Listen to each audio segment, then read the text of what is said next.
Audio Jungle.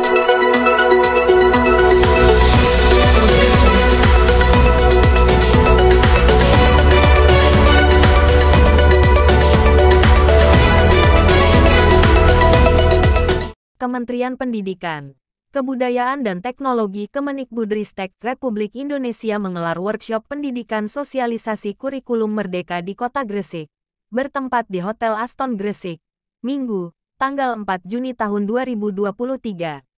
Pada kegiatan sosialisasi kurikulum Merdeka ini tampak hadir anggota Komisi X DPR RI Prof.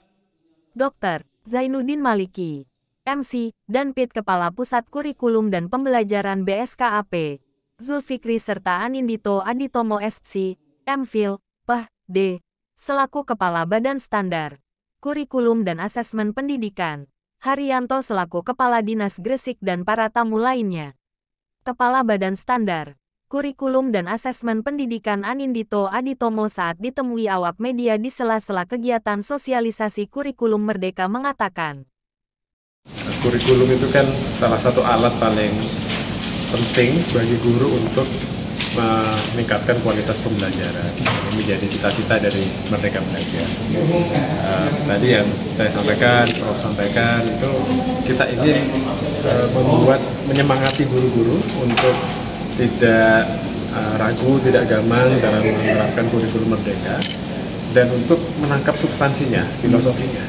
Karena kadang-kadang perubahan kurikulum substansinya justru tidak tertangkap gitu ya, dan sehingga yang terjadi adalah perubahan administratif. Nah, itu yang kita ingin hindari. Kurikulum Merdeka ini intinya adalah membantu memudahkan guru-guru dalam meningkatkan kualitas pembelajaran. Jadi anak-anak, semua anak di sekolah itu harus mendapatkan pengalaman belajar yang bermakna dan menyenangkan, menantang untuk mereka, menumbuh kembangkan mereka secara holistik.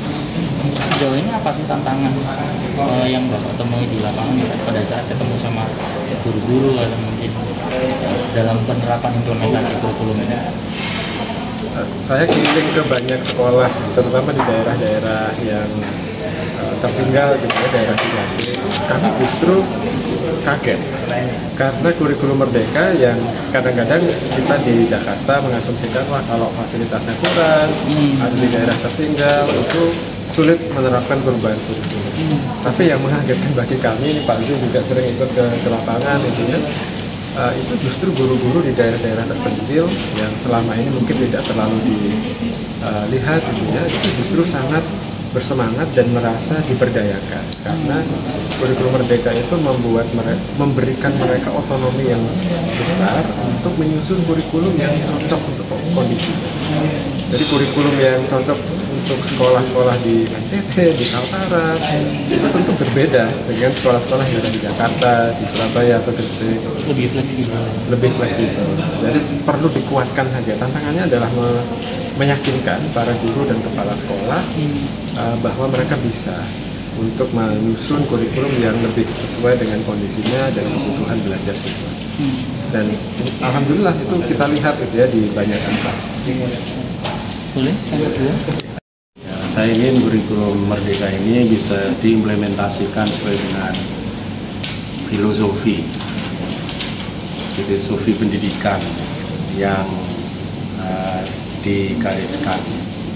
Jadi terutama adalah untuk melahirkan manusia-manusia berkarakter dan berkeadaban melalui satu proses pembelajaran yang saya sebutnya pembelajaran otentik gitu ya. Dengan pembelajaran otentik, pembelajaran mendalam, tidak hanya sekedar tahu, tapi juga bisa mengerjakan dan kemudian dihayati sehingga menjadi satu kepribadian. Pendidikan menjadi memang benar-benar mendidik.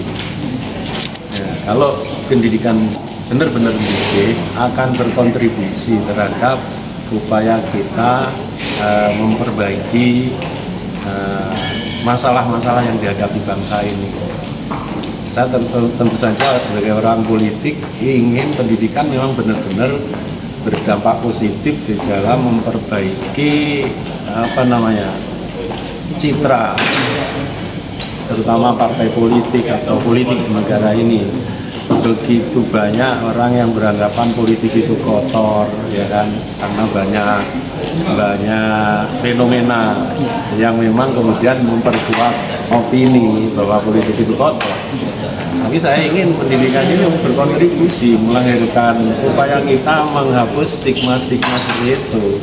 Nah, kami sangat berharap kurikulum Merdeka ini benar-benar mencapai filosofinya, mendidik, terbentuknya satu karakter manusia yang berkeadaban, sehingga kemudian ketika terjun ke ranah politik, politik itu menjadi politik yang mencerahkan.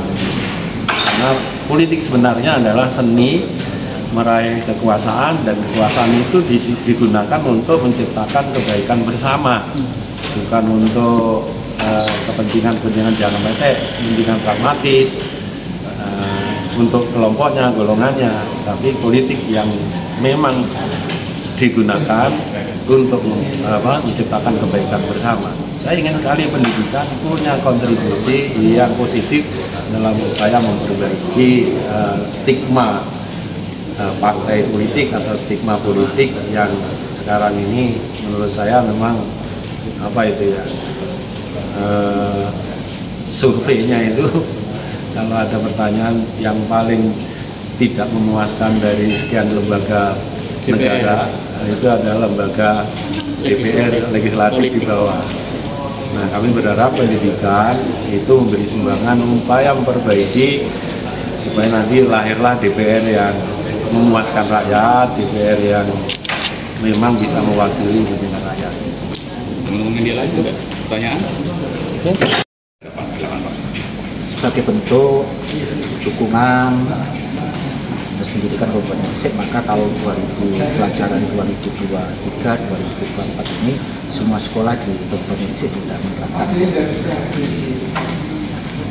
Kita dorong, kita aplikasi, karena memang kurikulum ini sebuah kurikulum yang luar biasa yang tadi sudah diceritakan oleh beliau-beliau tadi, sehingga dukungan itu terus kita berikan ke sekolah-sekolah agar segera mengimplementasikan, terutama di tahun pelajaran 2023-2024.